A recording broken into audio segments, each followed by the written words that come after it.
Alright, stop. It's hammer time. I think what makes Thor a unique entry in the series of Avengers films, and just a unique comic book movie in general, is the fact that it really embraces its science fiction fantasy side.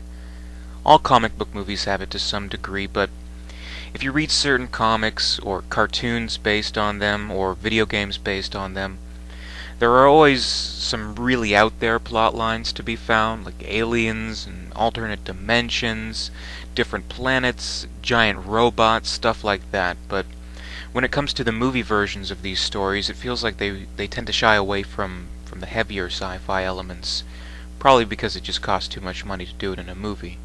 So I appreciate how the movie Thor just goes for it. Here's a movie about this alternate fantasy universe where space Vikings battle ice monsters, and how the would-be king of this world finds himself marooned on present-day Earth and learns a valuable lesson about overcoming arrogance and learning to love and trust others, and hell, he even fights a giant robot. So it's pretty out there. It sounds pretty stupid from my brief summation of the plot, but the thing is, it's just not enough to have a strange and ambitious plot line like that, because it really isn't enough, and as some other movies with a similar concept may prove, it doesn't always equal to a good movie. Thor isn't a good movie just for its cool action and adventure scenes, and not just for its special effects, and not just because it has the Marvel brand name on it. It's good because it's actually a very well written movie. The material is treated as if it's a real movie, and it's not just some silly comic book action fest, so that helps. I'm not saying it's Academy Award caliber prose or anything, but it's just that all the elements are in place that make a good movie. There's the elements of bravery and friendship and family and learning valuable lessons, and I thought the conflict was good. I really liked how they pitted brother against brother. Thor is the arrogant leader, while Loki is the misfit brother who schemes against him. There's something, dare I say, almost Shakespearean about the whole thing, and I'd expect nothing less from Kenneth Branagh in the director's chair.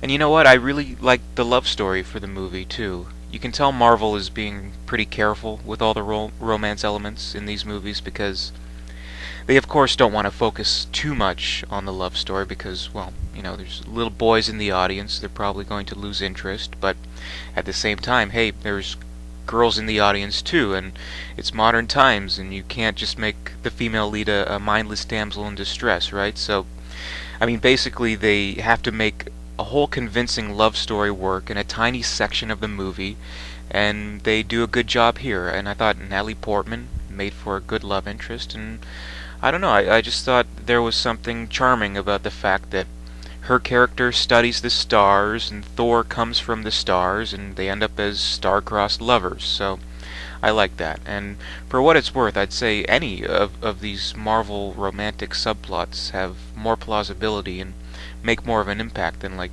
99% of all romantic comedies out today, so there's that. I think with Thor there's a little something for everyone. There's the great action and effects, there's some really funny moments too, and with the comedic elements I was happy they didn't go way too over the top with the fish out of water stuff with Thor. As I mentioned, the love story is good, and there's just little tiny morals to take out of it that are valuable. And the cast is really good too. Chris Hemsworth was honestly a lot better than I was expecting him to be. He was great as the character, and Natalie Portman's always great to see. You got Stellan Skarsgård, Kat Dennings, the great Idris Elba, Tom Hiddleston, Anthony fucking Hopkins is in the movie, making it all the better simply just by having him in it. There's the Agent Coulson cameo, a Hawkeye cameo, a post-credits Samuel Jackson cameo. Come on, what else could you possibly want in an Avengers movie? But Avengers timeline or not, it still stands alone as a pretty damn good movie, and it's very entertaining. And while I admit I'm not really too familiar with the Thor comics, I thought they gave us a really richly detailed universe and a good story, and I really admired how they were fearless in giving us the heavier science fiction and fantasy elements. It was Thor-tastic.